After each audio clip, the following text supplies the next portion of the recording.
briefing session to order. And the first order item number 1 is discuss the agenda item. Well, Mayor and Council, tonight on your consent agenda, item 4A are the minutes for the May 16th regular council meeting. Item 4B is a resolution for an agreement of cooperation with Dallas County for the CDBG Home and ESG program. As you know, we get funding from Dallas County for CDBG, which most of that funding goes towards the code enforcement officer who works in the low to moderate income housing areas. And then we also use funds for capital projects. So we are actually in a 2-year funding cycle now with CDBG, and this is year 1 of that. But the actual agreement with Dallas County is set to expire at the end of this year. So all this does is just re-enter into that agreement with Dallas County that will be a participant for the next 3 years. Is this the same agreement that we've been in for the last several years? Yes. And they don't call it a Fair Housing Act, but they've got some requirements in there, and that is those requirements have been in. They were in the last time. I think it's the same agreement.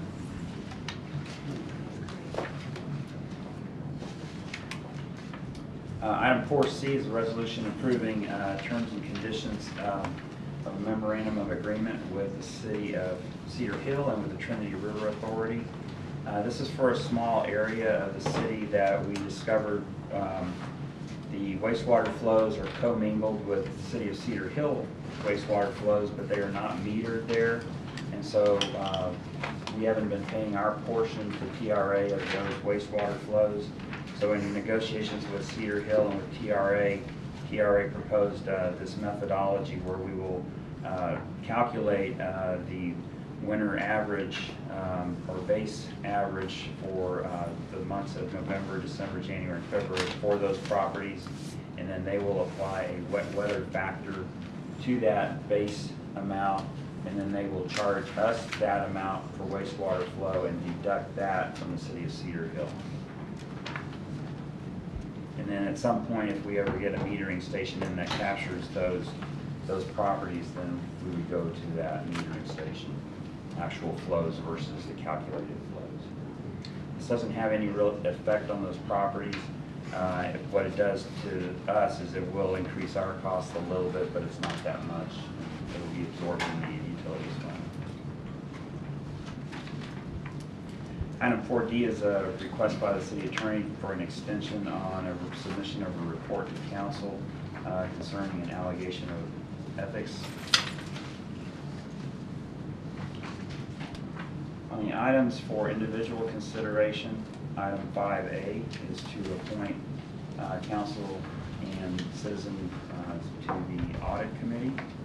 As you know, the council has an audit committee that is made up of 3 council members, or 2 council members currently, former council member Patrick Harvey, and then 2 citizens on that audit committee. One of those citizens, Jerry Frazier, has said he does not wish to continue. So this is now at the council's discretion to appoint a new audit committee. On the audit committee, since he's coming off as a council person, then we can have someone else go on as a council person? That's correct. It's made up of right now 3 council members and 2 citizens. He has requested to remain on as a citizen. And so if you choose to do that, then yes, you would have another slot for any council member. Because there are 2. There's So Patrick wants to be a citizen member? Yes. Well, that would take care of Jerry's Yeah. place. Yeah. Good idea. And then another council member. Well, I was on before. I enjoyed doing that. So.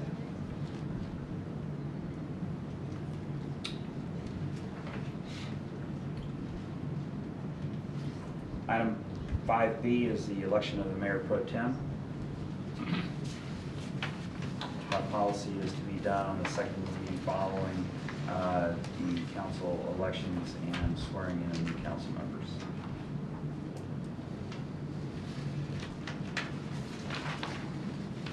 Item 5C is a resolution that amends a city policy or allows payment of a referral bonus of $1,000 to any current employee who refers a police officer or firefighter applicant.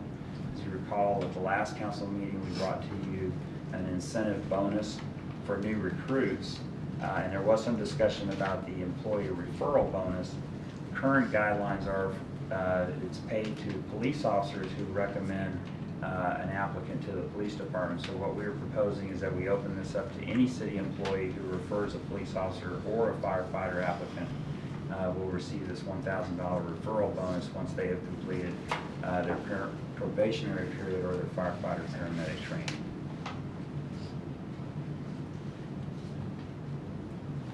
Item 5D is a resolution authorizing a policy to allow the city to pay holiday pay to police department and increase the vacation accrual maximums on a temporary basis when we are in a situation where we have a number of vacancies like we do right now. So the policy is written, is not an automatic policy.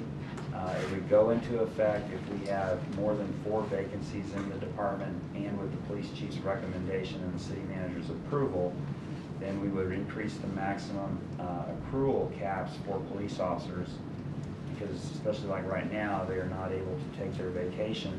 They're being, they have to be mandatory overtime as well, so they're accruing vacation and losing it.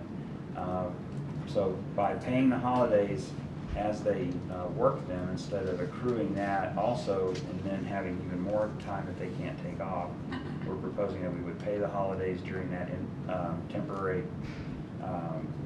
while this policy is in place, and then also increase the accrual. Then once the policy terminates, in other words, when it goes out of effect, where we reach adequate staffing, then they have 18 months to burn down that excess to the normal cap. Is that kind of confusing? Yeah. You want to say it again? Not really. Can you say it again the same I have way? a question. Is this a one-time thing, or is this going to be the policy from here forward? This Here would, we have this another would be, shortfall. this would be the policy then going forward if we get into this situation again. So we wrote it to where, again, it's not an automatic thing. So if we staff back up and we're less than 4 vacancies, then the policy will terminate. If we get into that situation again where, say, we have 5 vacancies, the policy does not automatically go into effect. So that will be at the discretion of the police chief and the city manager to decide whether, yes, we think we need to put it in, or maybe this is just a temporary thing that we have 5 vacancies and we don't want to incur that policy. So it gives some flexibility, but the policy will be there that it can be used again if need be. So, like, you invoke it? Correct. We would invoke that temporary increase in accrual limits. So it would come back before the council, or? No, it wouldn't come back before the council because then the policy will stay as an approved policy, but it would be the police chief and the city manager's approval to invoke it again. But it doesn't automatically invoke. I guess is what we were in discussion, we were concerned about automatically invoking it. Because if we kind of bounce back and forth between 4 and 5 vacancies, then it just creates an administrative nightmare. So we really didn't want that to happen. We wanted to have some forethought into invoking the policy. Where's that in the policy, the trigger?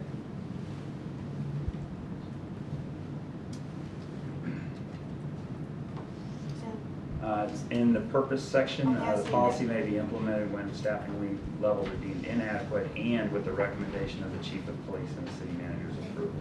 Thanks.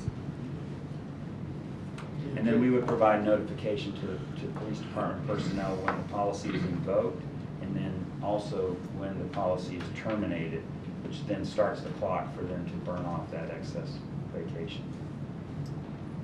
And while they're burning off the excess vacation, they're also going to be accruing vacation. So 18 months to me seems like a pretty short time. I know some thought went into it, but be a lot of time off in Can be, it'll have to be managed, but at the same time, it is still raising the accruals, so. Yeah. Some benefit.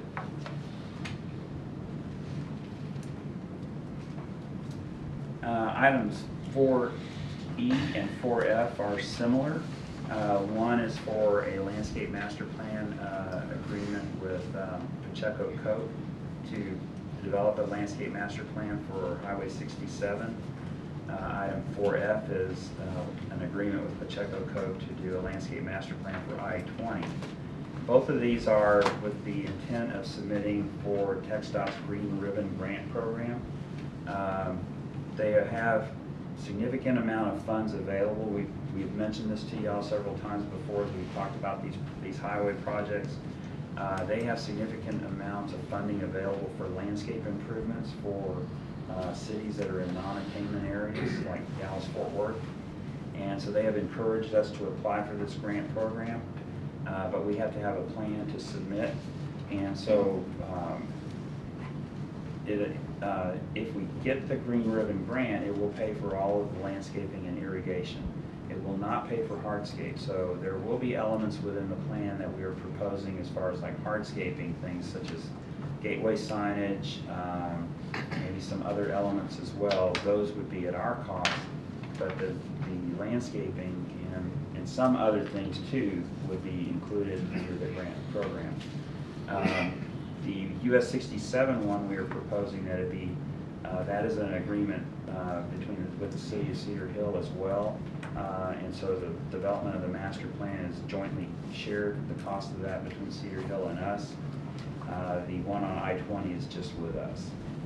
If, as we move forward in the process, we would also we'll do another agreement with Pacheco Coat to develop the more detailed design drawings for both corridors. Those agreements then will be just with us. So each city then will have their own separate agreement because it will be much more dependent on how much work is actually being designed for. But in the master plan concept, we felt it was fair to do it as a joint shared cost between Cedar Hill and us. So they will develop that concept for the entire corridor again, though considering the uniqueness of each community. So we will still have input into that. And then as we go through that process, we will bring those elements, those design recommendations to council for review and for input and for approval. TxDOT feels very comfortable, though. They want us to submit this year, even though we're probably early for the 67 project because the work would not actually be done until after the construction is done. But they really want us to get our projects submitted to get in line and get earmarked for funding. Can you tell me why Pacheco was chosen? We worked with TxDOT and working with their landscape architect. They will do design work with cities, but they don't have the time and the staffing to really make it a priority. Because of the time frame, we needed to move quicker on it, so they suggested to us that we hire someone to do it. And when we talked with them about potential firms, they suggested some different ones, and Pacheco Coat was one of them, so we met with them. Our staff and Cedar Hill staff met with them and talked with them, and we felt comfortable that they have a good reputation for this kind of work. They've done a number of these master plans. They're very familiar with TxDOT standards and know what TxDOT is looking for, so we felt very comfortable that they would be a good firm to work with. When you're talking about irrigation, Sprinkler system. I was gonna say, are you talking about squirting with that bottle, or are you talking about real? Sprinkler system. It would be That'd be wonderful, wouldn't it? drip irrigation. Yeah. And TxDOT does not allow spray irrigation, so it would be drip irrigation. It may even be water catchment basins. You know, if we can design some of that in there to where we capture rainfall and use that for irrigation, you know, that would save us cost in the long run. And that Wait a minute, may you're or may saying catch it and then squirt it back? Well, drip irrigation, drip irrigation. See, that's what we have on 20 now. Right. We have the system they put in, but we have to pay for the water. That's Yeah. what he talking about, it could save us. Yeah, well, they die too. Well, the other thing too with the landscaping, and TxDOT is really encouraging communities to use low water requirement landscaping, drought tolerant type of landscaping. So that is going to be one of the main considerations as we go through the design work, is that we're using native type of plantings and drought tolerant type of plantings that still look good and look good throughout the year as well. Again, to minimize the amount of water that's needed. Yeah, it would be nice to have real irrigation. Well, I mean, that's what you mean by, that's what I mean by real irrigation. That is real irrigation. I'm squirting a bottle at it. Oh, yeah, no, this would be. Catch you know, it and squirt. It would be, drip lines throughout that would be on an irrigation control It's system. really nice Yeah. now. We just have vegetation that dies there now, and it seems like such a. On I-20, on that, in our area there.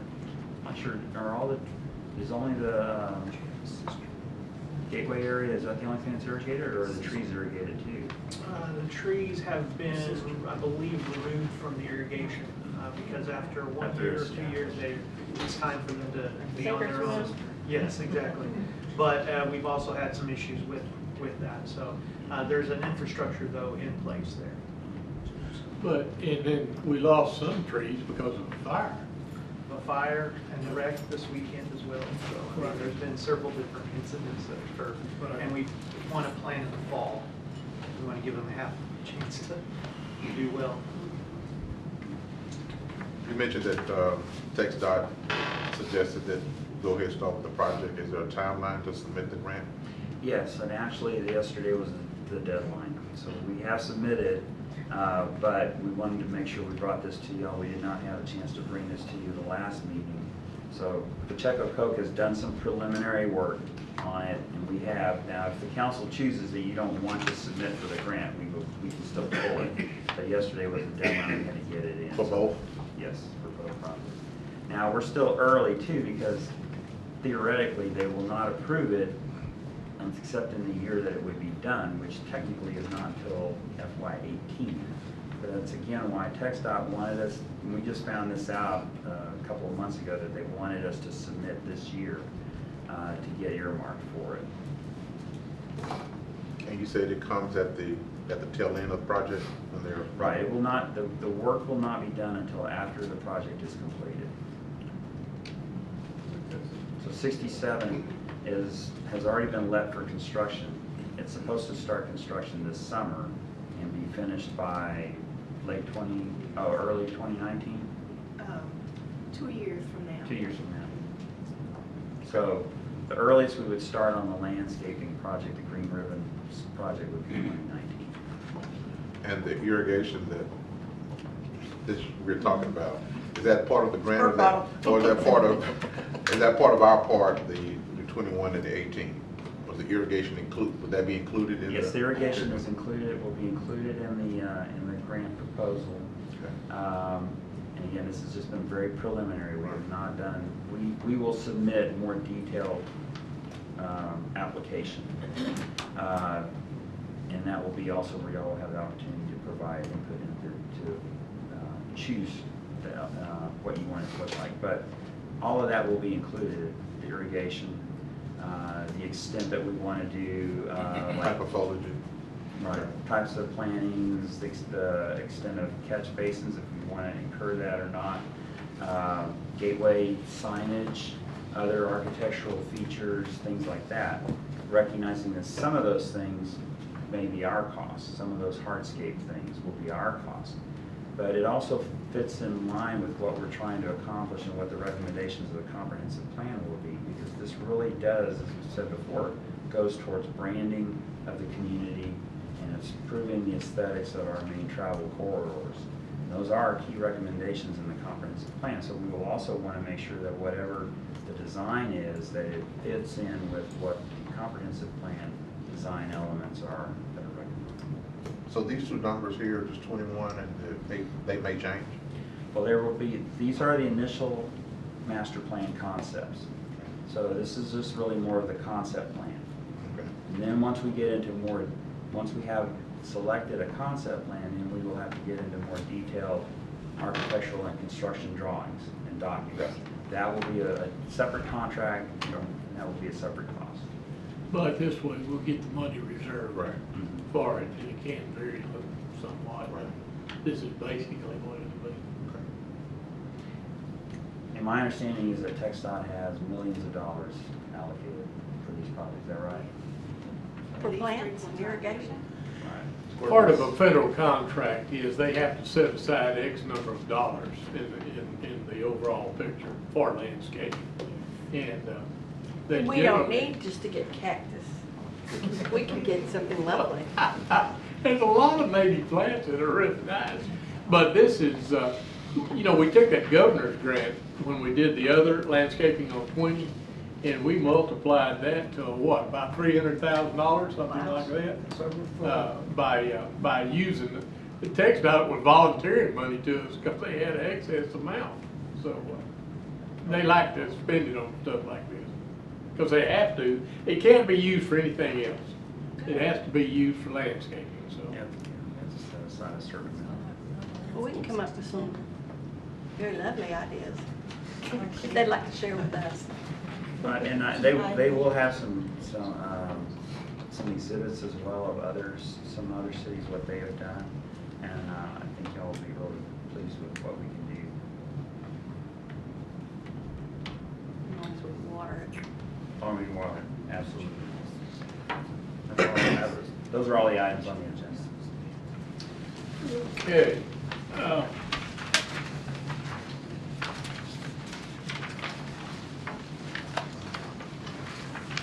Item number 2 is breaking session. Item A is discuss suburban code related issues. I've asked Chief Brown to be ready to discuss this. Animal control comes under the police chief. All right, thank you, Mr. Huckman. Good evening, Mayor and Council. My name is Robert Brown, and I have the honor of serving as the police chief. With me this evening in the back of the room is Animal Control Officer James Brown. James has 7 years of service with the city of Duncanville. Animal Control Officer Chad Chamberlain, he has 10 years of service with the city of Duncanville. And Assistant Police Chief Brian Hurd, who just celebrated his 30th year with the city of Duncanville. Council requested that staff research coyote nuisance control for the city of Duncanville. This request resulted from sightings of coyotes and possible coyote attacks of small pets. Animal control services fall under the direction of the police department, so I was tasked with conducting this research. I'd like to walk you through the research that I conducted, and then we're going to open it up for questions that you may have, and we're going to offer some suggestions. I began my research by meeting with Animal Control Officers Brown and Chamberlain. I wanted to know their experiences with responding to calls for service involving coyotes. Their experiences was consistent with the handouts emailed to you by Mr. Huckman, and they will expound on their experiences momentarily. I then contacted representatives from the city of DeSoto and the city of Cedar Hill. I asked 2 questions. Have you experienced any issues with coyotes? And if so, have you hired any outside services for assistance? Chief Costa with the DeSoto Police Department replied, we had some reported sightings last year, but nothing that required professional services. Chief Rose replied, same with us. The second thing that I did, and James will pass out some information here for you, I asked our crime analysts to research the number of calls we responded to involving coyotes.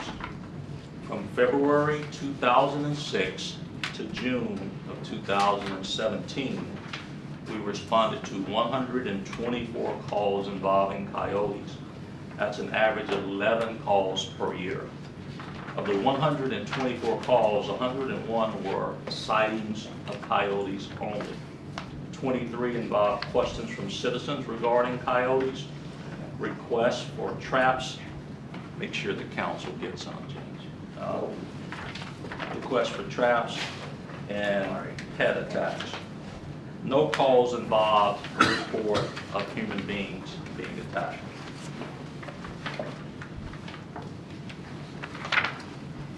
The number of calls does not necessarily surprise me, considering 10 Mile Creek flows through the city of Duncanville.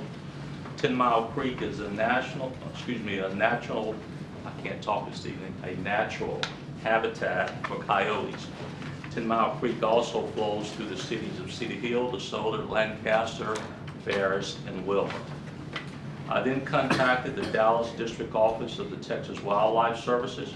I spoke with Mrs. Kathy Miles, who provided the handouts emailed to you by Mr. Hugman.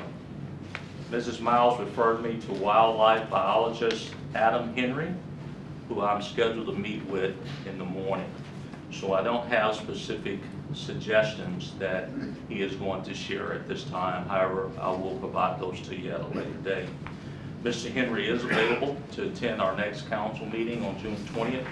He had a scheduling conflict tonight, so he's not able to be here this evening.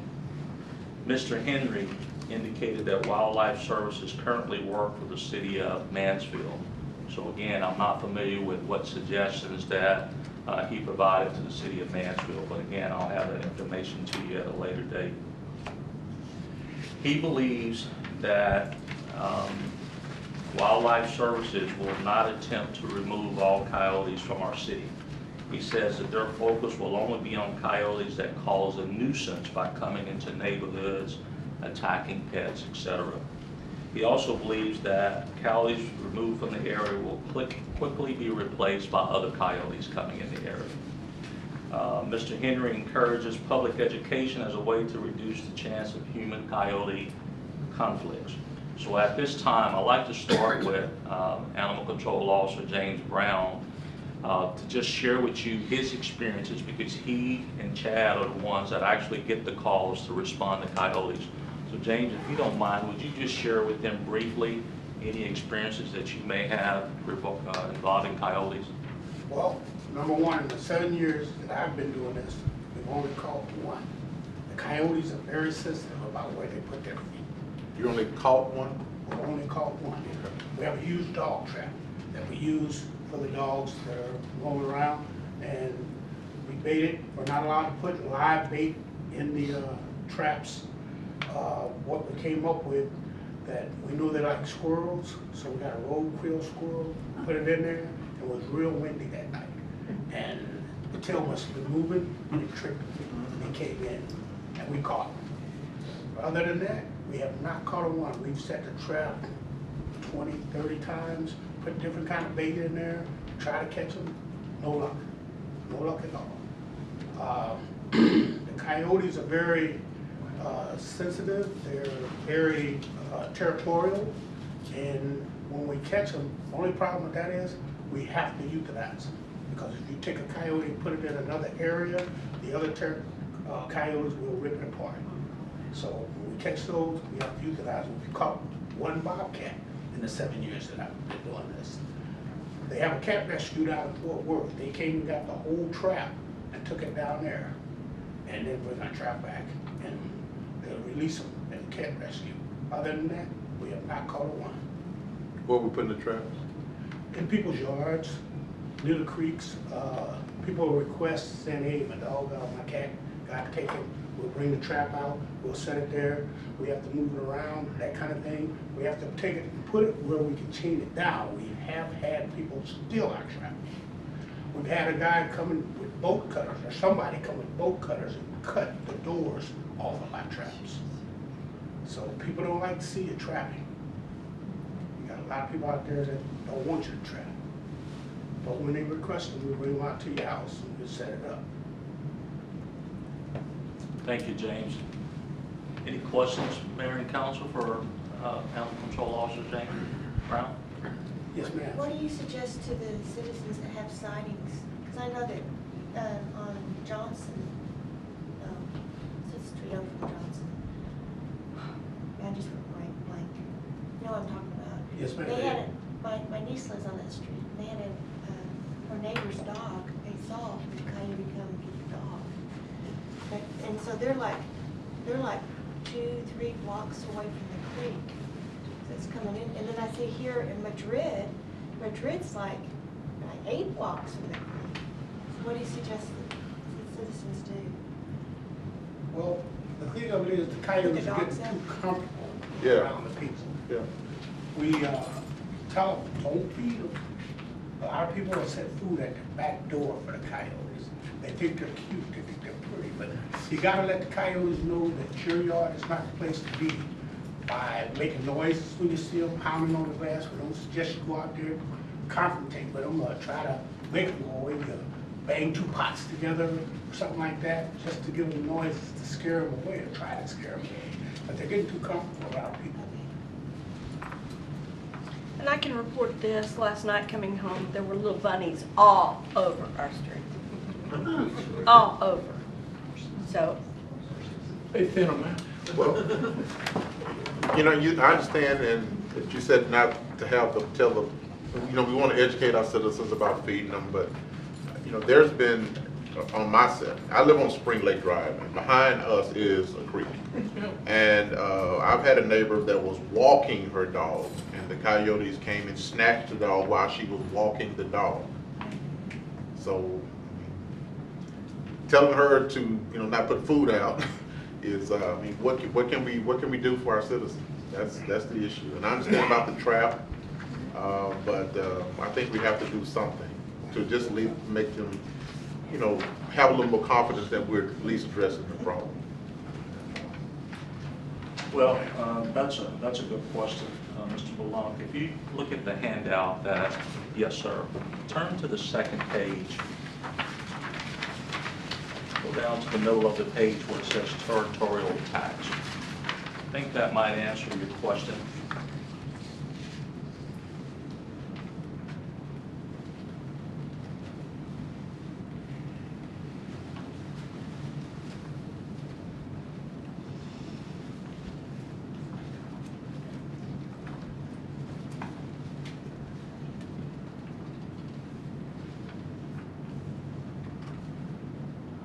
Yeah, that fit within the time period. January to March.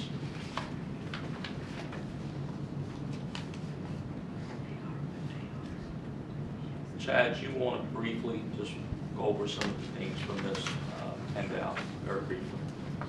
Yeah. So if you look at your handout there, and going back to Ms. Thomas's question about 207 Johnson, where the dog was attacked, just to cover that before I forget, the incident with that, the resident had brought her dog out. It was after midnight, 1 or 2 in the morning, and she had actually gone into the front yard, and the dog was unleashed. She had turned the front porch light on, and as she stood there on her front porch, she allowed the dog to go around the corner in the front yard, and then that's when she heard the noise. Now, her house does back up to a creek. By the time she went and got her husband and came back around, her dog was gone. They later found it in the creek. So that's what you were talking about there. And this handout here does cover that. It talks on here, if you'll look on the back of the page, you may already be there, about how to protect dogs, and what was just brought up there. It says, it is normal for coyotes to be afraid of people. The best protection for your dogs is to always accompany them outdoors and to use a leash. Now this says when walking in the park, but in that case, using a leash would have helped her a lot there. If your dog is left unsupervised in your yard, installing a coyote-proof fence is another solution. We had another incident on Florence, where the same thing happened, but this was in a backyard. The lady had let her dog out at 2 in the morning, and the coyote had come into her yard. Now she had turned the back light on and left the dog out there, went back inside, heard the ruckus out there, and then came and got her dog. The coyote had then jumped back over at that point and took her dog. So on this handout here, just a few points that I just wanted you to make sure, or that I covered. about trapping, and we do trap. And what happens typically when we get a coyote call is we try to educate the citizen on what we know. The classes we've been to, the conferences we've been to over the years, and they say education and a process called hazing is one of the best things you can do for coyotes. Now, after all this is said and done, Explain hazing. Pardon? What is hazing? Hazing is on the back here. Hazing is basically when seeing a coyote, 9 times out of 10, the first thing I ask people when they see one is what they did. And they'll say they took out their phone and took a picture of the coyote. Then they came back in and called us. Well, hazing is basically making loud noise, banging pots and pans, throwing something in the coyote's direction, water hose, being big and bold and loud as you possibly can, letting that coyote know that he's not welcome on your property in your area. What has happened over the years with the uneducated, when it comes to the uneducation of the coyotes, people have taken the pictures or called us immediately, which is fine, but they never went through that hazing process. That's what we're trying to incorporate now, because it's become a problem, more of a problem. They've always been here. It's just they've now expanded, and the encounters with the coyotes have broadened, you know, throughout the city. And I can confirm that with the Cedar Hill officers as well as the DeSoto officers. Thank you, Chad. Mayor and council, any questions for Chad? No, I think I've lived here for 36 years. We've had coyotes all the way through. My daughter at one time lived on the Greenway, which is the street when you go into Greenbrier. It's a U-shaped street there. Their house backed up to the creek, and at night a lot of times they would see 3, 4, 5 coyotes come up out of the creek at one time. We've also got bobcats in Greenbrier, and they roam. A certain amount of wildlife, coyotes have adapted. I've read articles about how Los Angeles has a real problem. And even in New York, coming in there, they'll come to where there's food. They're very territorial. And if you trap 1 or 2 and take them away, you got to euthanize them, and some more are going to move in. I think with Dallas, with all of their escarpment and all of that, which is pretty wild down in the Cedar Breaks and all of that. Cedar Hill doesn't seem to be doing anything about it, other than trying to keep it under control, and so does DeSoto. I saw a wolf in DeSoto. He was coming across the field one afternoon. They have wolves on SMU walking across. I mean, they keep them as. So I think our biggest deal would be education of the people. But I don't think you're going to get rid of them. But people need to be well aware and don't leave that food out. They're loving it, where they go through the trash and dog food and cat food, whatever's left out. That's an easy meal, and then John Esco rabbits, they love those. Yeah. Well, Squirrels, that's why I everything thought they'd like be that. here, because here's rabbits all over the place. But And I'm sorry, it wasn't a wolf, they're foxes. They're foxes.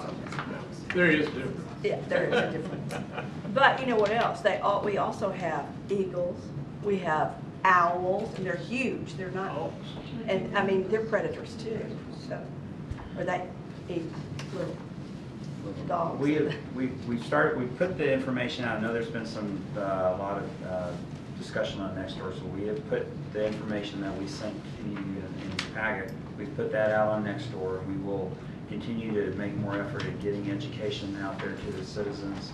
But if the council wants us to pursue any more aggressive program, that's what I need direction from you. That's why we wanted to have this discussion from you. But at this point, from what we're hearing, it seems like education is the best method, and so we will do more, getting more information out there to the public on what they should do, and haze the coyotes instead of taking pictures of them. But And we always tell somebody that moves into the neighborhood, the area, We usually stop by, somebody will, and say, you know, if you have little dogs or whatever, don't leave them, go with them in the yard, and don't leave them in the yard. And we tell them there's coyotes, but they're not the only predator, so, you know, you have to tell them. We chose to live here because it's beautiful and it's nature and we're on a creek. And with that comes animals, all kinds. The mayor and council, if you would you let Mr. Hugman know whether or not you would like Mr. Henry to attend next council meeting? He is scheduled, and I can cancel that if the council chooses to do so. Well, it's on television. I think it'd be well to get as much information out to folks as we can. I'd like to hear what he has to say. I would like one to come.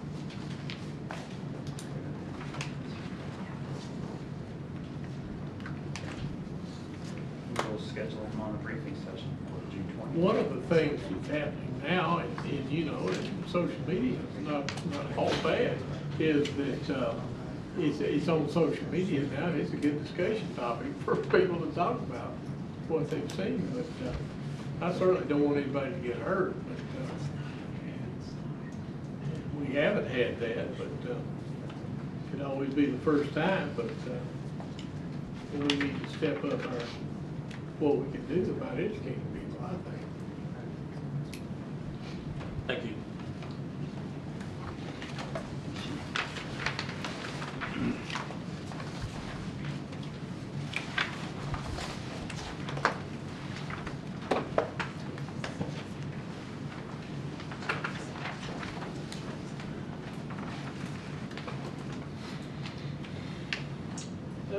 Okay. Item number B is to receive a presentation on the interactive geographic information system GIS map portal. Good evening, Mayor and Council. Chastity Allen Benson, City Planner. I am excited tonight to present to you a presentation on our interactive GIS map system. We, as part of our work plan, Public Works has developed an interactive map portal to be made available to the public to access our GIS maps. Esri, which is our GIS software provider, made an on-site visit in March to train staff on the development of the portal as well as the maps. I'd like to acknowledge the staff that was instrumental in that process: Jessica James, Economic Development, Jackie Colton, the Interim Director of Public Works, John Bunner with Engineering, and Alan McCulley, the Engineering Technician. He was really instrumental. I just wanted to give a special acknowledgement to him for his efforts. The maps can be used to locate a variety of information. We developed the maps that we have created so far were based on the data that we had available, as well as the most frequently requested maps, council districts, zoning map, utilities. We got a lot of feedback during our developer roundtable from the development professionals that they would like to have access to our zoning and utility information as they're doing their due diligence for development projects. So I'd like to do a quick demonstration of the map. Is that live now? Go to the website now? It is. We just made it live 2 hours before this meeting. So, and I would like also to acknowledge Jorge Ruiz. He was instrumental in getting the website formatted in a way that we could demonstrate it for you tonight. So it will be on the landing page. Cody went ahead and went to the direct page, but it will be accessed from the city's main page as a city map button. It can also be accessed under a drop down called City Maps. It'll also be listed under How Do I, under Frequently Asked Questions. It'll also be on the Public Works page. So there'll be multiple ways that people can get to the different maps. So far the maps that we have created are council districts, zoning map, utilities, stormwater and floodplain, and our TIF district. So we have created a quick tutorial video for people just so that they can get familiar with using it. The maps themselves are pretty user-friendly, but I can play the video, I believe.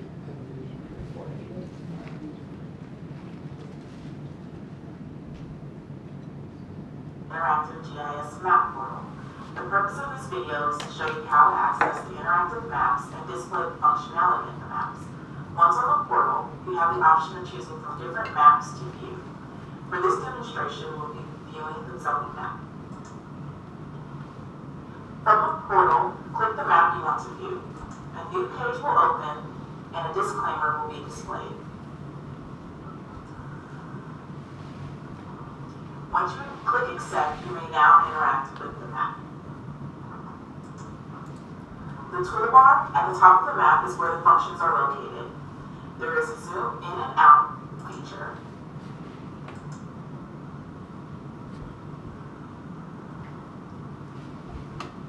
There is also a legend which displays the different layers within the map.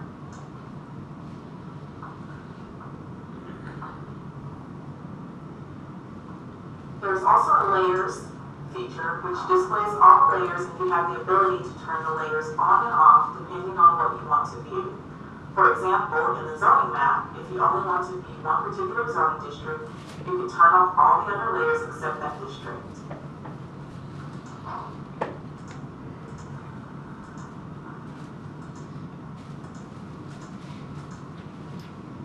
Within the layers feature, you can also change the opacity of the layer by sliding the bar to increase or decrease as desired.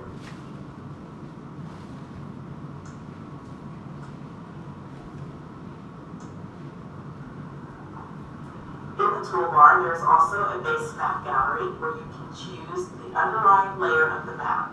For example, if you want to change the base map to aerial view, you can select it here.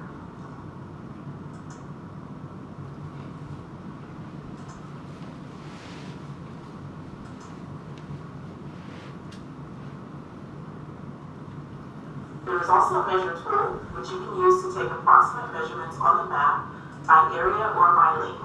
The measurement results may be displayed by various options, such as square feet or square miles, or if measuring in length, you can measure by feet or yards or meters. You can select the measurement option. You can change the dimensions here, square feet, square miles. And to take the measurement, you click into the map at each point, and you double click on your last point. The measurement will then be displayed.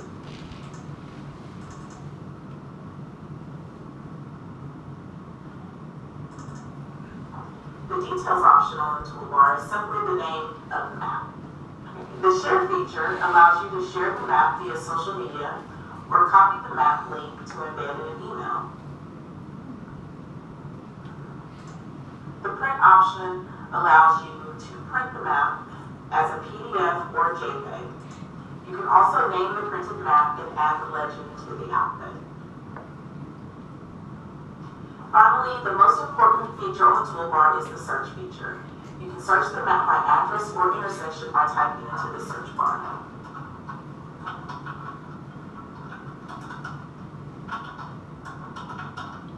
You will need to include Duncanville in the address, but after multiple visits, it should become the default. The map will zoom to the address selected. In the map, you can click the parcel for more information. Each map may display different information based on the map type. In the zoning map, once you click the parcel, it will display the ownership information from DCAD, the legal description,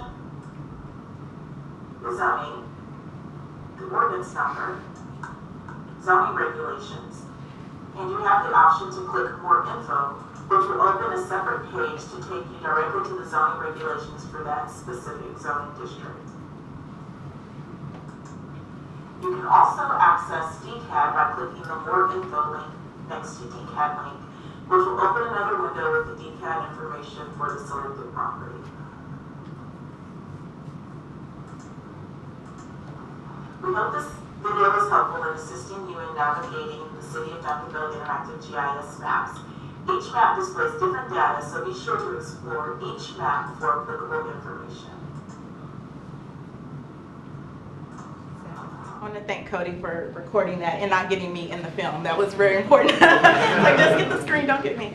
And so we have the maps that are available here. It's going to show you an example of another map which is frequently requested, which is council districts.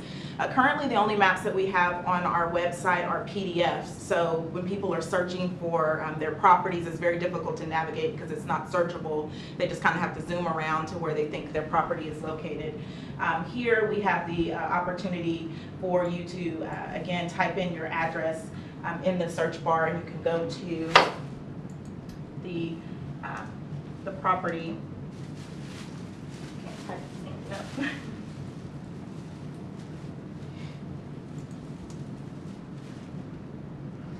And again, it will zoom directly to the parcel, and it will show the district, the council district, the council member, the mayor, and at large is listed for each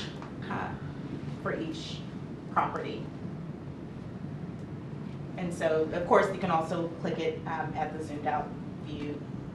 So we are excited to be able to launch that for the citizens and the development professionals, particularly as it relates to a lot of the questions that we receive about zoning and utilities and floodplain, is my property in the floodplain, that kind of information. So we think this will be really helpful. So that's the end of my presentation, but thank you all for your time. Any questions from the council? Again, we're continuing to work at trying to provide information for the citizens, as well as be more friendly to the development and business community. And as Chastity said, a lot of developers now are going to websites looking for information, so they don't have to come in or call. And so this will provide a lot of that data for them in easy to use format, and something that they're used to using. So we think this is going to be a big step in helping us move forward in that goal. I appreciate Public Works and Economic Development staff working on this. They've been working on it for several months. Fantastic. Thank you. Okay, item number 2C is discuss cancellation of the July 4th, 2017 City Council meeting. This ought to be a short discussion. July the 4th is on Tuesday night. Now, the question to be put forward is, do you want to have a council meeting that night or not? No. Does anybody have a burning desire here on July 4th? I see barbecue, fireworks. Okay. We don't think there's any need for a meeting, but if you want to schedule it for a different day, that's also your option. If you don't need to have it, why have it? Okay, do I have kind of an agreement from everybody that July the 4th we all take off? Okay. All right. When's the parade? July the 4th. Is it really? Is it really? Oh, instead of the council? It's not on Saturday? No, everything will be on Tuesday. See, you could squeeze a council meeting in. I don't think so. That's what It's just, you just gotta walk right over across the Be careful. And lots of candy to chug. Okay, this being the last item on our work session, briefing session tonight, this meeting will stand adjourned at 6:55. Got 5 minutes, folks. I like that tie. Patrick, please. And I will call the council meeting to order.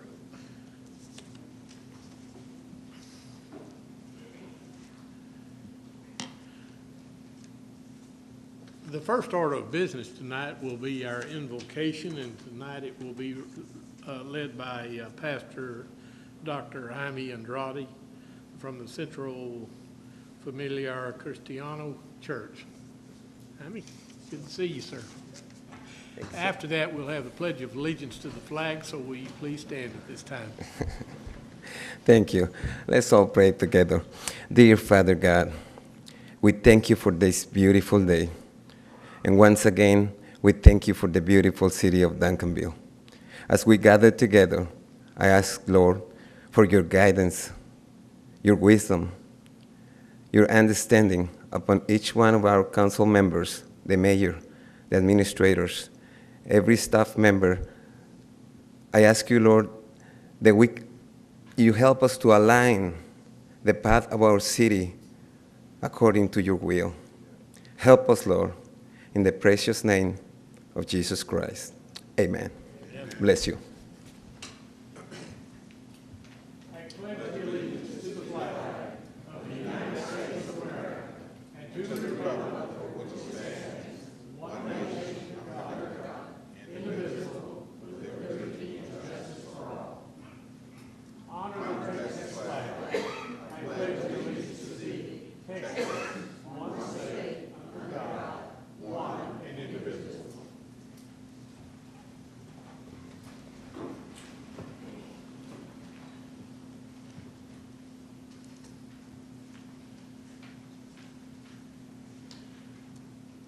Item number 1 are our reports, and we'll go right to the council member reports tonight's council.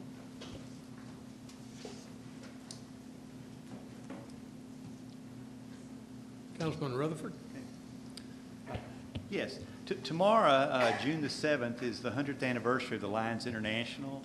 And at the library tomorrow, the Duncanville Noon Lions Club is going to be dedicating a new custom bench there at the library.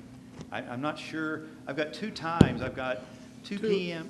Is it 2 p.m.? Okay, because I saw something in the Lions stuff that said 2:30. So p.m. be there at 2 p.m. You'll be early at least.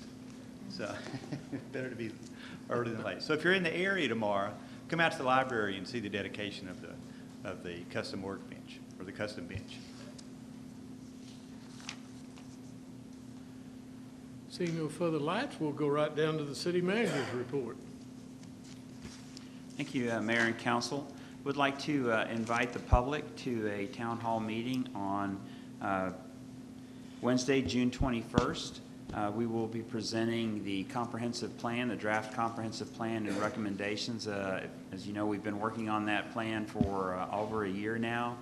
We've had considerable citizen input through the town hall meetings that we've had, focus group meetings, the citizen survey, and the Comprehensive Plan Steering Committee, the Council, and the P&Z have been working on that now for quite some time.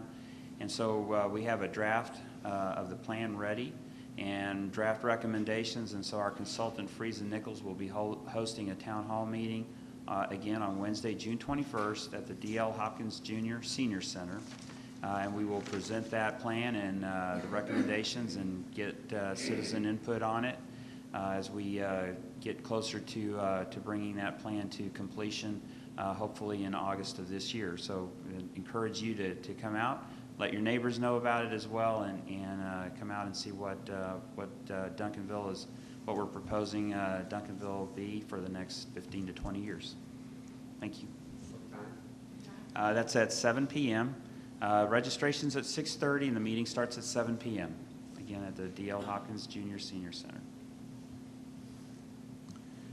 Item number 2 are proclamations and presentations, and item number A is recognition of Keep Duncanville Beautiful Summer 2017 Curb Appeal Residential Properties.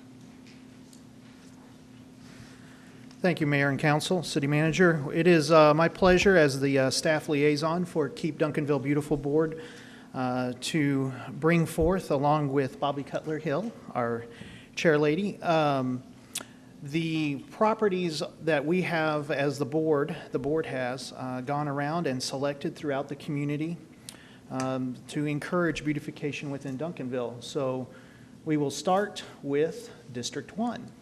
We have David Cockburn at 1106 Spring Lake Drive. And as I call out these properties, if you are present, if you would make your way down to the front, we would love to recognize you down here with a group picture.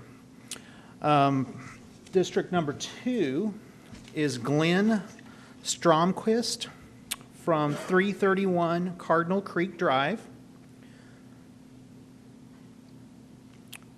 From District 3, we have Jack and Wynell Mikesell.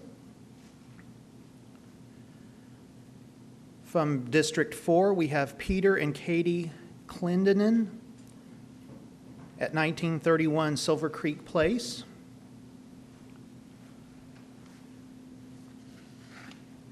And from District 5, we have Alfonso Vera from 1314 Hill City Drive. So it is good to see that we have David and Lindy. Nice to have you all here this evening. And then Peter and Katie, is that correct? Thank you all for coming very much. We thank you for your efforts in beautifying Duncanville and being an example in the very basic in the neighborhood. And we appreciate that for sure. So if you would, we'll come over here and join you.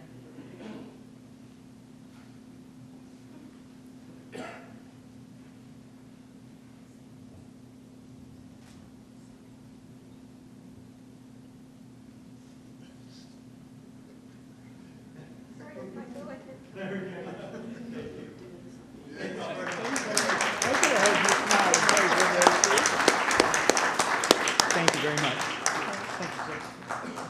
Item number B is a proclamation in recognition of Juneteenth Day in Duncanville 2017, and I've asked our newest council person, Patrick LeBlanc, to come down to the mic and read that proclamation.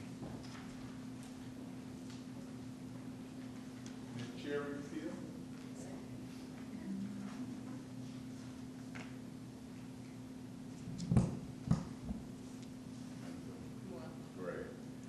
whereas June 19, 1865, Union soldiers led by Major General Gordon Granger arrived in Galveston, Texas to enforce President Lincoln's Emancipation Proclamation and declare freedom for all slaves. And whereas each year, therefore, former Texas slaves and their descendants join in the celebration of freedom on June 19th, and the day has become known as Juneteenth.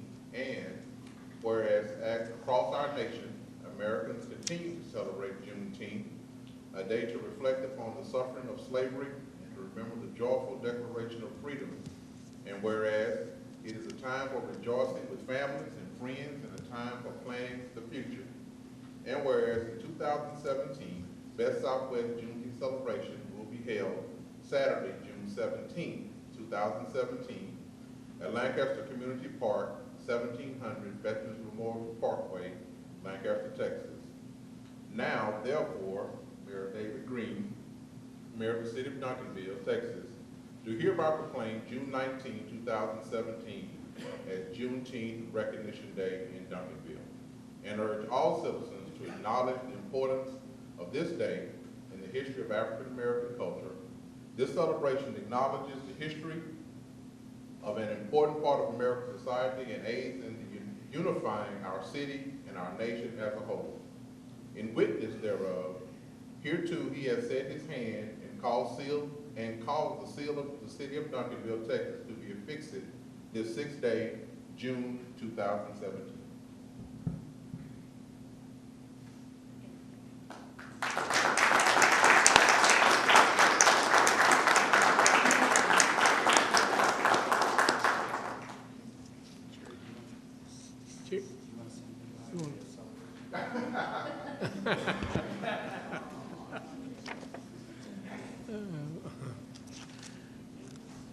Item number 3 is our citizens' input portion of the agenda tonight. I have only one card, and I would ask Frances Rizzo to come down and give her name and address for the secretary.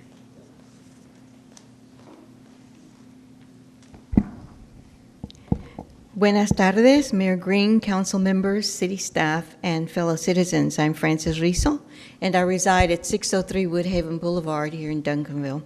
I come to you this evening to share some of the concerns that were made clear to me during the recent city council election. Several of the citizens asked me to continue working on this, and I've developed a steering committee to help do that. Under your leadership, we believe that you've implemented a progressive planning and goal-setting process that has been intended to be inclusive, which certainly garnered my attention and participation in the process. Duncanville is on a good path as a result. Many of the neighbors, especially in Fair Meadows, educated me on their reality and the needs of this culturally and ethnically diverse neighborhood. We know that if it has a significant Hispanic Latino population that are first-time homeowners and with families. We also know that the Hispanic Latino population is the larger of the ethnic groups in the city. However, we lack advocacy to help voice those concerns that includes the moderate to low-income families of all ethnicities in Fair Meadows. We've learned that divide and conquer tactics have kept this community divided. Many feel they are harassed by code enforcement instead of being served and respected as homeowners and residents, in addition to misunderstanding city services and what they're paying for.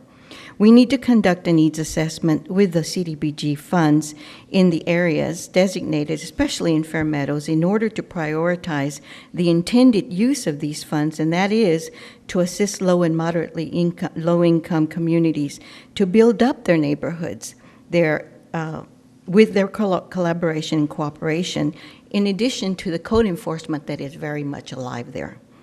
Please consider this matter in the next budget process to educate and inform these families. I was also privileged over this weekend to visit with the national president of LULAC, the League of United Latin American Citizens, who was visiting in North Texas at the time.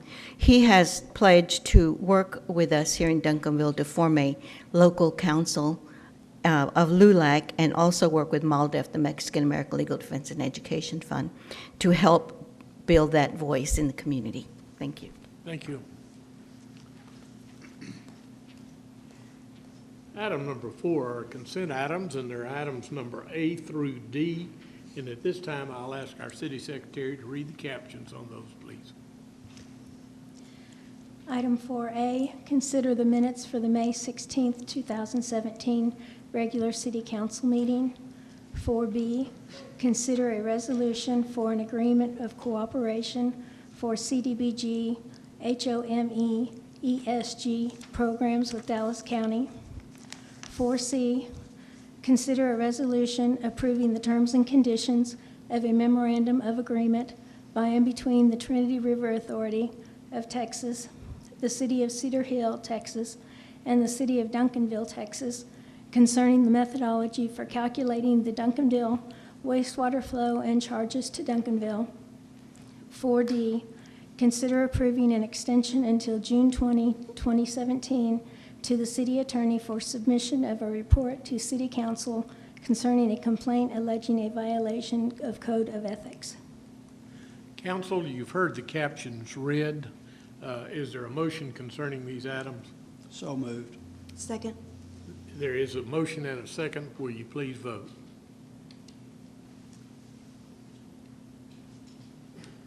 Okay, thank you. Item number 5 are items for individual consideration. Item number 5A is to appoint city council members to serve on the audit committee and discuss and consider private citizens' reappointment to the audit committee, as well as designated chairman for the committee. Richard. Good evening, Mayor and Council. I'm Richard Summerlin, the Finance Director. Wanted to speak briefly about the importance of the Audit Committee. It is the primary liaison between management and the external audit that we have every year. The primary purpose is to create transparency and to also have an independent voice between management and the audit. And so it serves a very important tool in that respect. Previously, the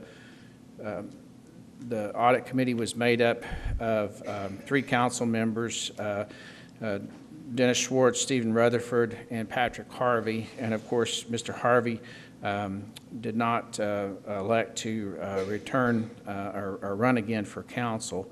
And so he is no longer on the council. So there's a vacant position from the council standpoint. And we also had 2 citizens that served on the audit committee, James Talley and Jerry Frazier. Mr. Talley has agreed to continue to serve. However, Mr. Frazier has elected to not continue to serve. So we also have a vacant position there should the council decide to appoint another person. So this agenda item is to appoint a new audit committee as well as to elect a chairman of the audit committee. we have a vacancy on the citizen portion, the two members. Has anybody applied from My understanding is that former Councilman Patrick Harvey has applied to fill that position. Okay. All right. At this time, I'm going to open the floor up for nominations. First of all, let's nominate the three members that will be serving from the council. This is a council audit committee, so they really supervise the audit. Very important part of what we do, and request any side issues that they would like to see to be addressed during the course of the year, during the course of the audit. So at this time, the floor is open. There's 3 spots available. 2 of the members have stated that they would like to return, and then there's 1 spot that's open. So the floor is open for nominations at this time for the 3 council members.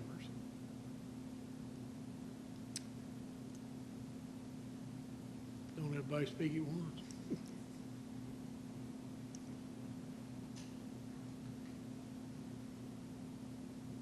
Go ahead. I'll make the first nomination is Dennis Swartz.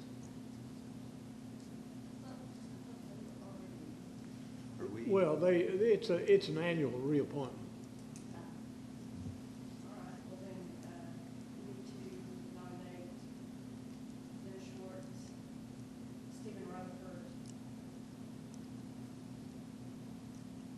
Okay, we've still got 1 spot open.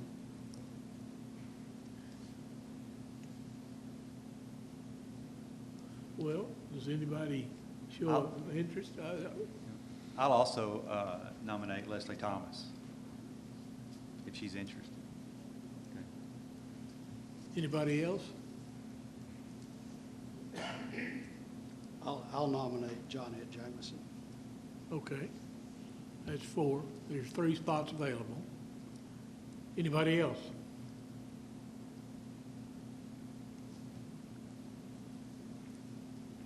Do I hear a motion to close the nominations? Mayor, do we need to nominate Patrick Harvey for this position also? No, that'll be a second thing to do. Thanks. All right, we'll close, if somebody will move, second to close the nominations. I'll move that we close the nominations. Second. The motion is second to close the nominations. Will you please vote?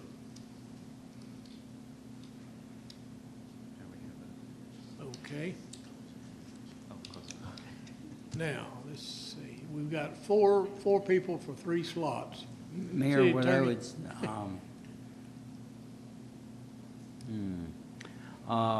you could vote on each one individually.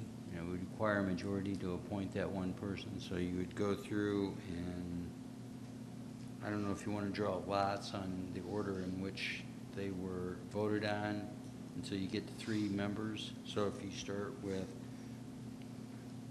start backwards, if you took Ms. Jameson and voted on her first and she received a majority of votes, then she would be your first appointment. That would be one way you could do it. And then go through until you get 3 members. Okay.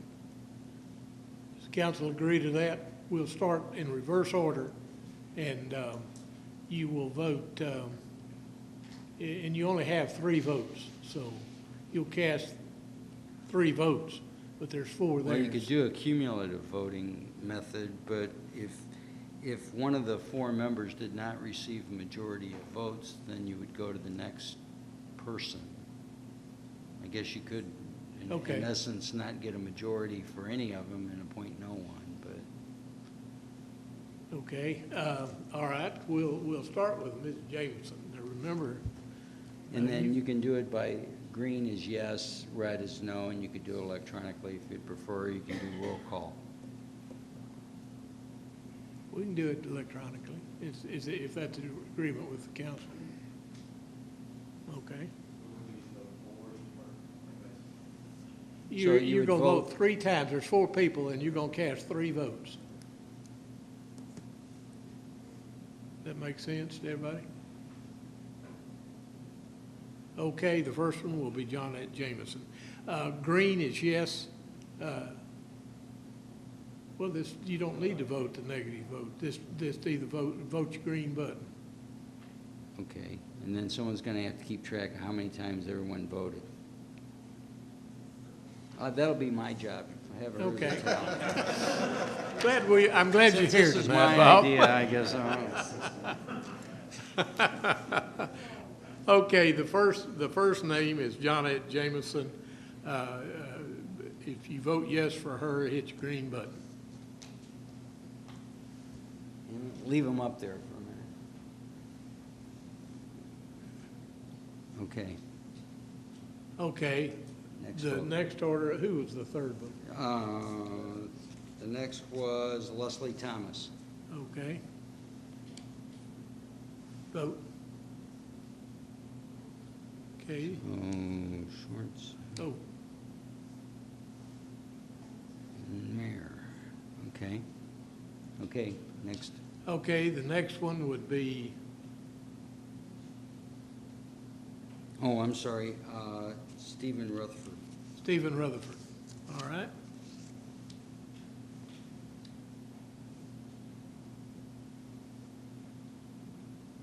Okay. And the final one is Dennis Schwartz.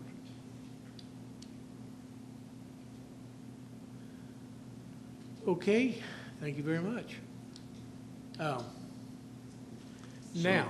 All right, we so need- Mayor, for the record, that would mean that Mr. Schwartz, Mr. Rutherford, and Ms. Thomas were elected. Is that correct?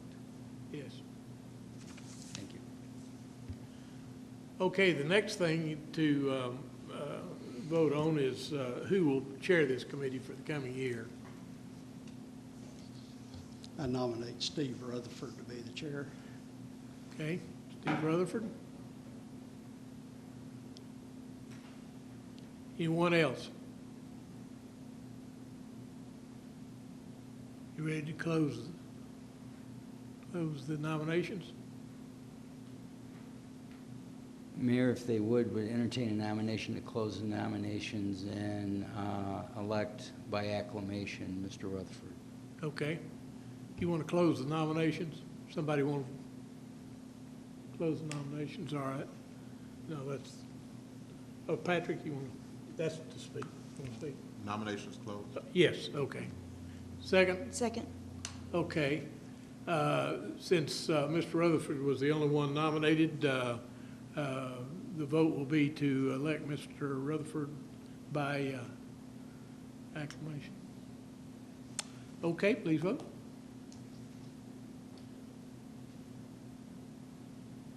Okay. Did you, well, it doesn't matter.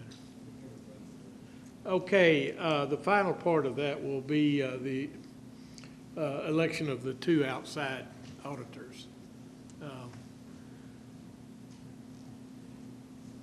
Mayor, I nominate Mr. Talley and Mr. Harvey to be the two citizen representatives. Okay, I'll second that. there's a motion and a second. Is there any further nominations? Okay, want to close the nomination? Okay, that's right, we don't. Okay, by acclamation, we. Yes, the motion's on the floor by acclamation, so vote for that. Okay, thank you. Okay, now, item number 5B is the election of the mayor pro tem. Floor is open for nominations. I nominate Dennis Schwartz. Okay, Dennis Schwartz. I think we heartily agree and would like to do it on acclamation or on whatever that's called. By acclamation. Yeah. If, All Ms. right. Jameson, would that be in a form of a motion, and Ms. Thomas, that would be a second, is that correct? Okay, all right, please vote. Okay, takes care of that. Item number C is to consider a resolution authorizing payment of a referral bonus of $1,000 to any current city employee who refers a police officer or a firefighter applicant, with payment made upon successful completion of the field training program within the police department or probationary period and our fire paramedic training certificates within the fire department. Yes, thank you. Good evening. Yes, to reiterate what you said, pretty much is that this program will, with your approval, allow a $1,000 referral bonus opened up to any city employee that refers a police officer candidate or a firefighter candidate. So to give you kind of a background of this program, it's nothing new, but back in 2001, there was an ordinance that was passed that allowed police officers to receive recruitment pay when they referred a police officer candidate. But that previously has not been opened up to, all city employees, and it was not opened up to firefighters as well. The purpose of this is to, again, allow all city employees to make referrals for candidates to police officer or firefighter position. This program will enhance our efforts towards recruitment of qualified candidates to those positions. The budget impact for this would be very minimal. Just as a history, within the police department, there's only been 8 referral bonuses that we've paid in the last 10 years inside the police department. This is not going to be as easy as just putting your name on a piece of paper and then the employee would get the referral. There is a procedure that has to be met in order for the employee to get the referral bonus. And what it looks like is, in order for them to get this, the applicant must first notate that this employee referred me to take this entrance exam. That candidate has to, again, pass all of the entrance exams, has to pass all the hiring requirements, has to be hired. And then lastly, they must successfully complete the field training programs within the police department and receive the necessary fire and paramedic certifications within the fire department. So that could take 12 to 18 months, for a new candidate to go through all of that before the actual employee would see that bonus. So, and additionally, only one referral will be able to be named, so they can't, split it between 2 or 3 different people. It would only be one. So, with your approval, this will be a nice thing for the city employees to refer candidates to. Any questions? I just got one question. Sure. You said that they have to notate who the person would be. Is that at the application point, or they can do that? No, it can only be done at the entrance exam. When they come and take the civil service exam, there is a form that they would fill out that they would notate at that point, and then we collect those and keep those on record. Okay. Yeah. Does the employee have to be employed after 18 months? Yes, it still has to be a current employee, yeah. Can't somebody leave and then we're going to pay them, 10 months later or something. Mayor, I move to approve. It's a motion to approve. Is there a second? Second. Is there any further discussion? Okay, will you please vote? Thank you very much. Item number D is to consider a resolution authorizing payment of the city holidays to police department staff and increase vacation accrual maximums temporarily until the police department reaches an adequate staffing level. Yes. As you've heard in previous council meetings, especially when the chief brought forth to you the signing bonus program, the police department has a challenge right now with, they have 12 vacancies currently. And what this has caused is a challenge for the current staff to be able to take adequate vacation time, to take holiday time, any other bank time that they have on the books due to, there's mandated overtime to backfill, to ensure that there's minimum staffing. They're losing their vacation time because, again, they're not able to take adequate vacation time before they hit their ceiling of accrued time. And then other earned time sits on the books. The current policy is that holiday time is not paid out, it's banked for later use. So the purpose of this during what I'm calling an inadequate staffing, and that is, if we have 4 vacancies or more, or 5 vacancies or more, we would consider inadequate staffing. So I'm recommending that that they would be paid out for holiday time to current sworn staff instead of banking that time for later use. To give you an idea of how much the maximum liability will be, to pay out holidays that are currently on the books and the 2 holidays left in the fiscal year, which would be July 4th and Labor Day, that budget impact would be approximately $83,000. That includes taxes and all of that. The maximum projected impact to next fiscal year would be approximately $156,000, which is the approximate cost of 2 officers. In addition to holiday payouts, we are recommending to increase their vacation accruals. So the city established limit currently is 320 hours, and so we're proposing that that would be increased to 480 during this inadequate staffing time. And once this period ceases, that the policy is revoked, we're at a good period or have a good staffing level, that the staff will be given 18 months to be able to burn down those accruals back down to the city's established maximum. But these hours are not payable, so if they leave employment during this anytime, they wouldn't be paid for those time. That's pretty much it for that. Do you have any questions?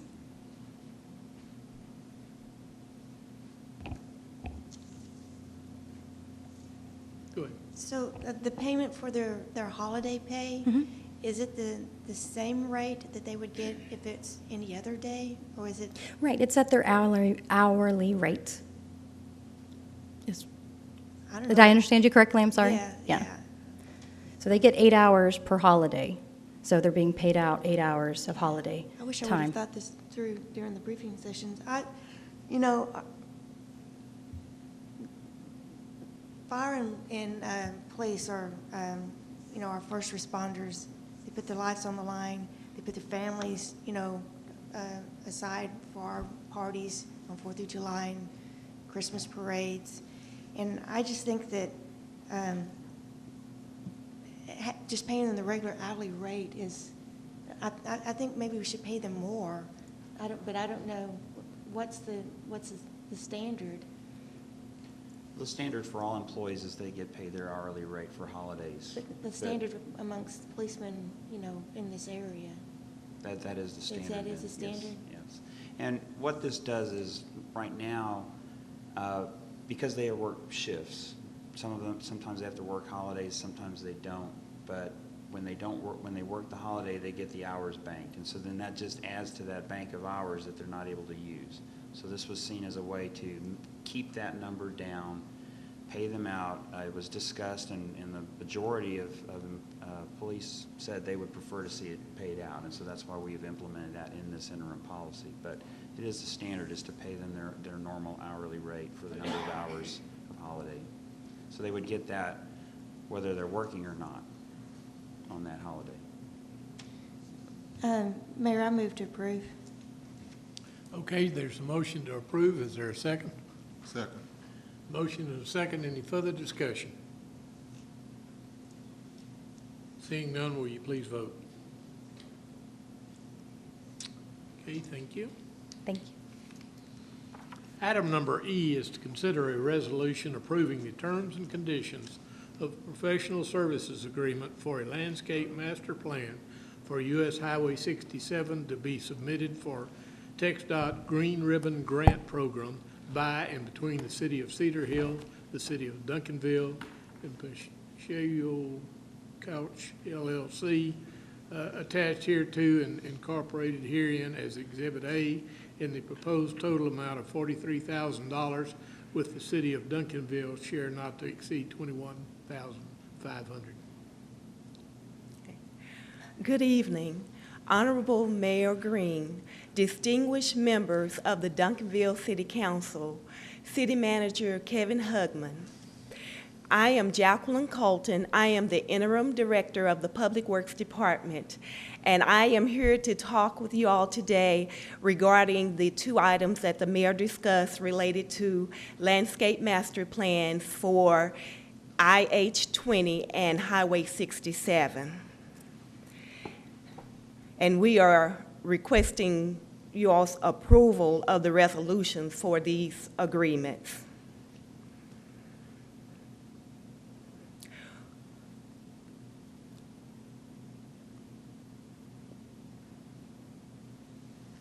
The US 67 corridor is a joint agreement between the City of Duncanville and the City of Cedar Hill. The total cost is $43,000, of which Duncanville's portion is $21,500. For the IH-20 professional services agreement, that cost is $18,500. And those agreements would be with Pacheco Koch, which is a multidisciplinary engineering firm here.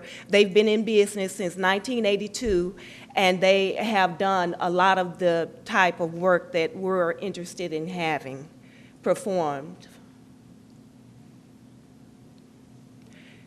Just a bit of history. Wonderful things are happening in Duncanville at this time. As we are aware, Highway 67 is being widened.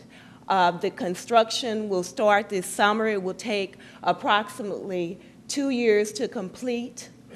IH-20 is currently being designed.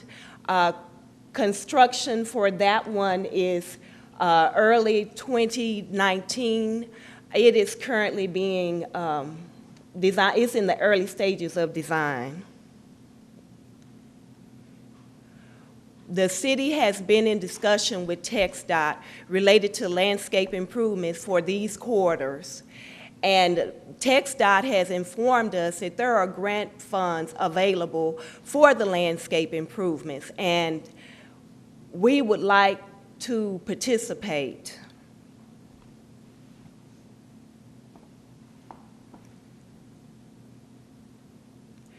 Each landscape master plan will include a landscape and hardscape concept plan. And the hardscape elements, when we say hardscape, we're talking about lighting, entryway, monuments, those sort of things. And it will be based upon the city's input and comply with the city's comprehensive plan and the code and ordinance of the city. And I would like to note that, of course, Duncanville City Council review and approval is built into the process. And then once the landscape master plans are complete, we will be before you once again asking to enter into professional services contracts for detailed plans for the construction. And the goal of all of this is to be able to access the TxDOT green ribbon funding for these improvements.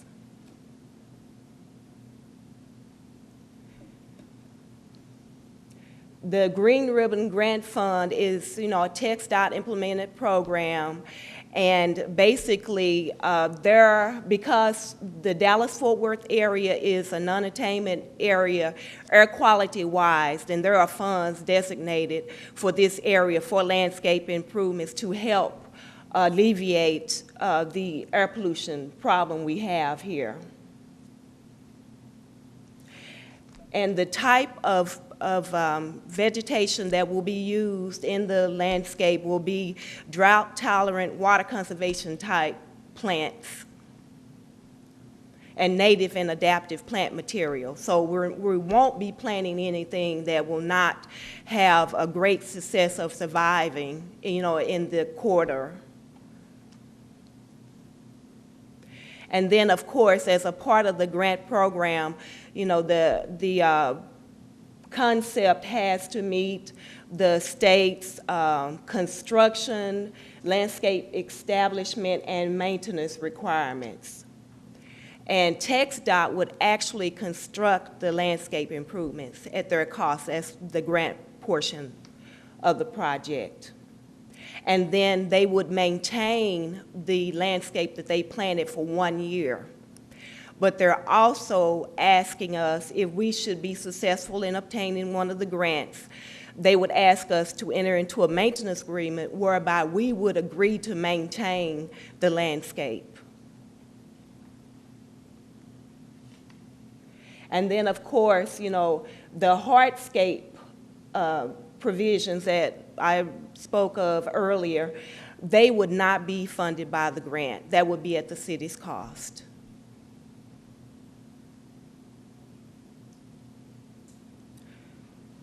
So in conclusion, the US 67 Corridor Professional Services Agreement will provide a landscape plan for the entire 9.8-mile segment running through, of 67 running through the cities of Cedar Hill and Duncanville to complement the Southern Gateway Project aesthetics package. The I-20 corridor agreement will provide further aesthetic treatments through the 2.1-mile segment of Duncanville. And one of the things I would like to note is that receipt of the green ribbon funding is not dependent upon construction of any project or, you know, I-20, since it is further out in the future. But above all, these improvements would help us to further our image, our branding as a city, and they would complement or be in accordance with our comprehensive plan. And for these reasons, we're asking for the council's approval of the two resolutions. I would like to note that Mr. Nick Nelson of Pacheco Coke is here visiting us with us tonight. So with that, if you all have any questions, I would be glad to entertain them at this time.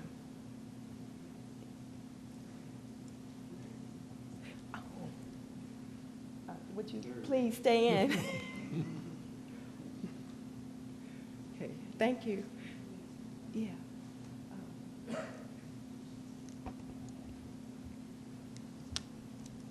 Seeing no lights, would you have something to say, sir? Come on. Okay. I'm just curious if you had any ideas about the plan. Turn your mic on. Go ahead. Do you have any ideas about the plants that you want to use? As far as plant species? Yes, as Jackie mentioned, we prefer drought-tolerant plants and native plant species. One of the big idea concepts that we work with is dealing with pollinator habitats. And so that would be your bees and your butterflies and various insects that pollinate things, ultimately for food and for other purposes. So we target plants that are generated towards pollination. And so the plant palette we use will have a seasonal bloom cycle. And so ideally there will be something blooming at various times throughout the year to help further that habitat. And so specifically plants like desert willow or vitex, things along that line. So we'll have a lot of flowering. That's the idea, yes. Good. Okay. Thank you. Okay. Oh, okay, go ahead. Oh, sorry. So Public Works is going to be over this, and then I assume the Parks Department is going to be dealing with this. I would also like to ask y'all to keep Duncanville Beautiful Board in the loop, because they've put so much effort into the I-20 corridor, and they have a vision, and I'd just like to make sure that that is incorporated also into the, you know, I don't want the disconnect. And those ladies are very talented and gentlemen. Yes, ma'am. Thank you. And then also economic development is a part of our team. Okay, seeing no further questions, Chair will entertain a motion concerning this item. Move to approve both resolutions, 20 and 67. Second. Okay, there's a motion and a second, and I don't see any further questions, so will you please vote? Thank you very much. Thank you Thank all you. very much. Item number F is to consider a resolution approving the terms and conditions of a professional consulting agreement for a landscape master plan for Highway 20 to be submitted for the, oh, we just voted on that one. Thought that looked familiar. Okay, item number 6 is staff and board reports. The first one will be to receive the police department quarterly report and work plan update.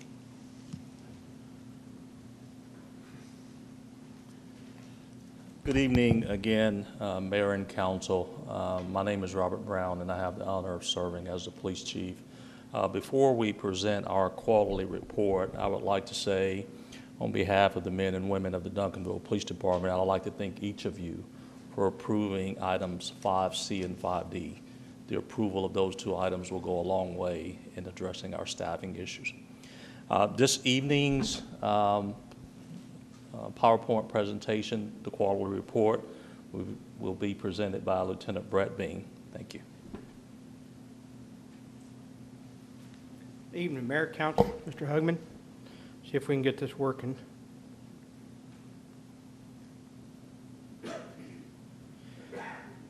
My name is Brett Bean. I'm a watch commander for the Duncanville Police Department. I've worked for you approximately 32 years. This is the quarterly report. First off, our 2016 annual report has been produced and is now available to citizens. There's a copy displayed in the police station as well as on our website. It will have a lot of the facts and figures in it, some of which I'll go over with you here. As has been discussed in our staffing and personnel, we have actually 3 rookie officers in field training right now: Gregory Seipert, Tyler Champagne, and Kendall Douglas. Kendall starts his on my shift tomorrow night. Within the last few days, Public Service Officer Kelly Williams has been hired as an officer. She's going to attend the academy starting later this month. We also just hired 2 sworn officers who start next week in their field training. I think that will leave us at that point with maybe 11, if not 12, vacancies with the recent retirements. Some of our retirements: Lieutenant Croft, as many of y'all talked to, retired with 19 years of service here. Lieutenant McDaniel retired with over 33 years of service. Sergeant Doblebauer retired with over 19 years of service. With those retirements, Chris McCaleb was promoted to lieutenant in February. Dirk Yantz promoted to sergeant in February. Rebecca Young was promoted to lieutenant in April. Nathan Roach was promoted to sergeant in April. Ron Wilcox was promoted to sergeant in April, and Ron McCarty was promoted last month in May to the rank of sergeant. We recently had our 2016 awards banquet. Our volunteer of the year was Patricia Fields. Our civilian of the year was our evidence technician, Tim Jones, and Nathan Roach was the officer of the year for 2016. We just completed our 54th Citizens Police Academy in May. This is still a very successful program, and it still continues for approximately 25 years now, I think. May 15th was National Observation for Police Memorial Day. Many of you attended our ceremony in the parking lot of the police station. We have just acquired our new plate carriers and rifle-rated body armor. This is in a direct response to the multiple officers killed in Dallas in July of last year. 78 ballistic plates, because each plate carrier takes 2, have been delivered. The officers are in the process of having them issued now. These are self-standing plates that are able to withstand rifle fire, so the officer has them at their disposal if they're going into that sort of call. In our activity for this quarter, Officer Pachuca received a life-saving bar. He found an unconscious child who was not breathing, and by his actions of performing CPR until relieved by paramedics, the life of the child has been prolonged. Our quarterly activity for the first quarter, the number of use of force incidents, 1 was reported. This was an incident where an armed suspect with a gun in his pocket punched an officer in the face and had to be subdued. The administrative review determined the force was lawful and within policy. We had 1 vehicle pursuit that was reviewed. This suspect was under the influence of alcohol or narcotics. The pursuit was also within departmental policy. We had a series of 3 complaints, 2 of which have already been disposed of, and the 3rd is ongoing at this time. And our community meeting with partnerships consisted of 26 meetings with meeting over 2,600 citizens. Our Part 1 crime offenses are pretty even right now. At this quarter last year, we had 390. This year, we had 398. Our homicides, we've had none this year. Robberies are running about the same, as well as aggravated assaults. Commercial burglaries are up, but residential burglaries are down. And it looks like our thefts are a little bit down also. I'll be glad to answer any questions that y'all have.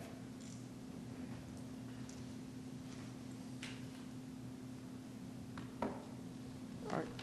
Councilwoman Jameson. Thank you. Yes, ma'am. Hi. I am getting a lot of reports on gunfire. Yes, ma'am. How do you deal with that, and how can we stop that? First off is trying to find it when it occurs. Unfortunately, yes, ma'am, it is. A lot of it is gunfire. I work night shift. Recently, we had reports of multiple shots fired at Lakeside Park in that area. There was a party going on. My officers ended up catching the vehicle. We recovered 2 firearms and arrested 3 suspects. The best thing we can have is most of the time when we get a report for gunfire, the first thing they say is, well, this happened about 10 to 20 minutes ago and I finally decided to call. By that time, it's well and done. With Lakeside Park, we were fortunate. We were in the area working another shots fired call when I heard gunfire from 2 blocks over, and one of my officers was able to see the car leaving because it's immediate. By the time they hear the gunshots and somebody takes off in the car, a lot of times they're out of the area. I don't have an answer as far as how to stop it. The best thing, though, is if they hear it, we need somebody to report it immediately, because a lot of times these guys will drive around firing the weapons. So that's the best thing I can say is don't wait to think about calling in. Call in it immediately. Well, I've been told that when they call the police department, that they don't come out immediately. Ma'am, that's a priority 1 call on the shots fired. And just because the officer may not go contact that person doesn't mean that they're not responding to the area. Typically what we're going to do is we're not going to come to talk to the person who reported it first. We're going to try to find the person who's doing the shooting. Okay. So usually we'll do that, and I can't reveal the tactics we use, but it's better for us to go try to find them before we respond to the person who heard it, because they've already heard it. We need to try to find it while it's there. In addition, Ms. Jameson, I would add that we want our citizens to be good witnesses. We want them to provide us with a good description of the vehicle, direction of travel, and those types of things. Okay, so report it. Report it first, and if you have any information, even as much as what color the car is, especially at night, because the traffic's lower. Most of the calls that we will get on shots fired is I heard a gunshot in the area. That's it. So unless we roll into it and we happen to observe it again, we don't know who we're looking for. We don't know what vehicle we're looking for. We have very limited information. When we do find them, we arrest them. So that's the best deterrent that we can give, because it's, if we can file deadly conduct on these people, we do. If they're shooting anywhere towards a house or a vehicle that puts anybody in jeopardy. If not, there's lesser offenses that we can file. But we've got to catch them first. The best thing is don't wait to report it. Thank you. Yes, ma'am. I have Yes, ma'am. I have a question on that. So if they hear gunshots, say they're in the house, do you still want them to call and report it? Yes, ma'am. So you're not It- saying don't call, but, No, report it anyway, but if there's any way that they have any information for suspects, that helps a lot. And it also helps that they don't delay their report. Councilman LeBlanc? Is that called to the non-emergent number or? That's 911, sir. 911, okay. Yes, sir.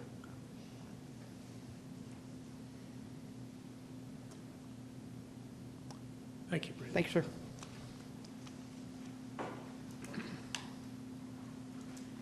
Item number 6B is to receive the monthly financial report as of April 30, 2017.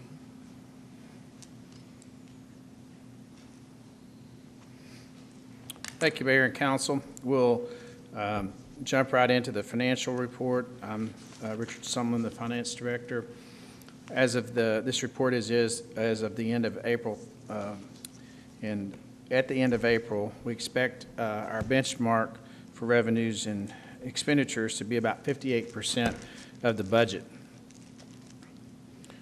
Our general fund, we ended April with unreserved fund balance of $12.4 million. It's 150 days of operations. That's in excess of the 75-day reserve, which is our target of about $6.5 million. Our overall general fund revenues and transfers are at 72% of the adopted budget.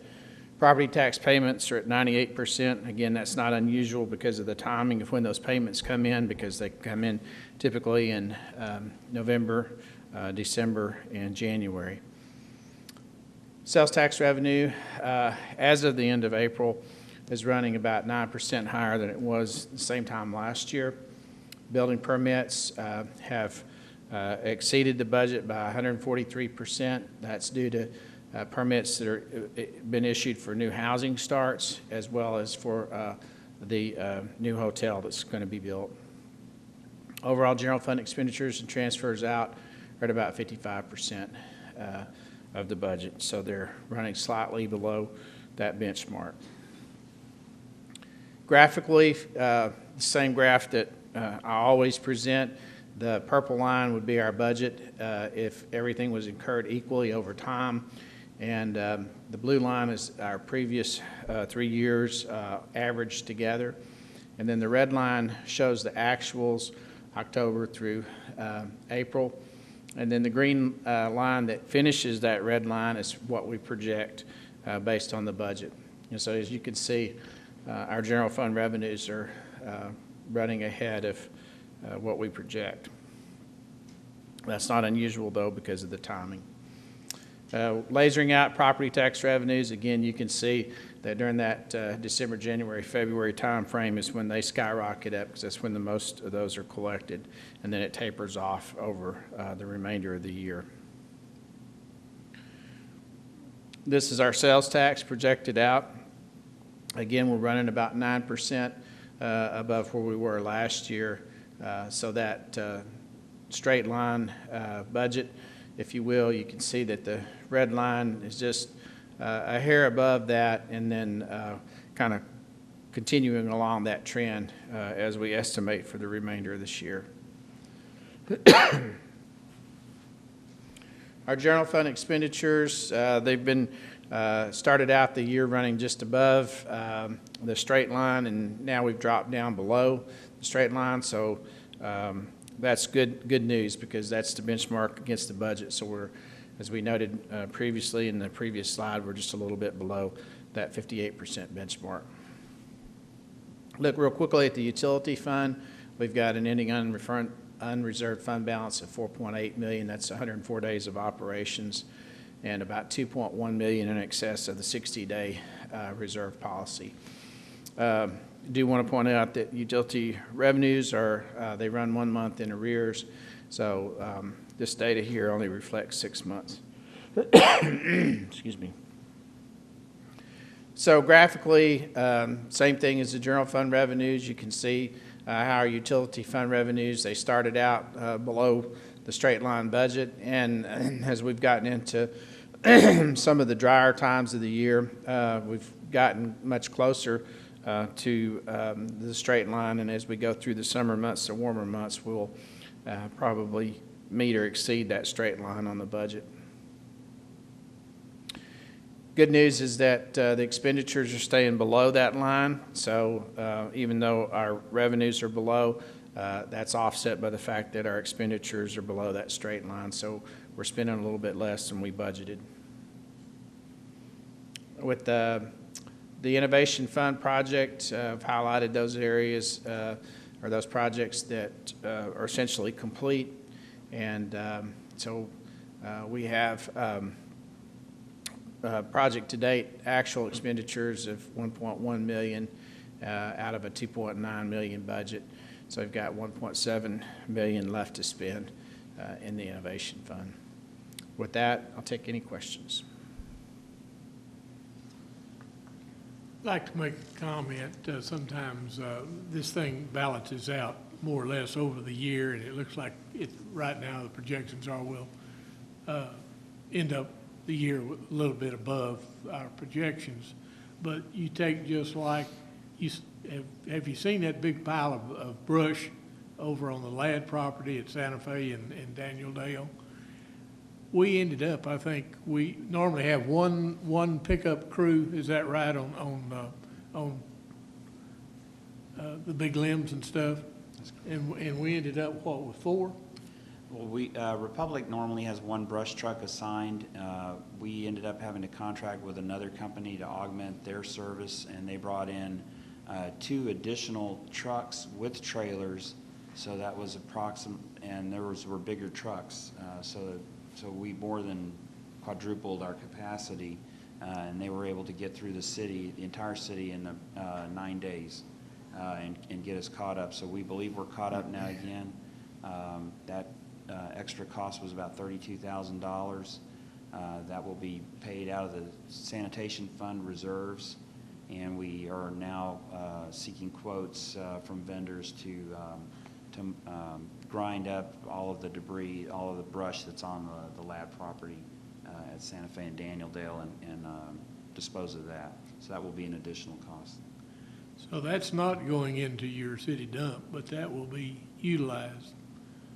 It's a coarse grind, but I believe that they do sell most of that, don't they? No, sir. I think most of that will be hauled off. We do have some stockpile by the service center that is available for residents, so we will keep a stockpile. But I think the stockpile we have is still from the last storm that we had a few years ago. But there is mulch available for residents that they can come by. You have to load it yourself, though. It is a coarser grind, as the mayor said. It is not the kind of finely ground mulch that you would buy at the store, but it is available and it is free to citizens. Okay. Councilwoman Jameson? Okay.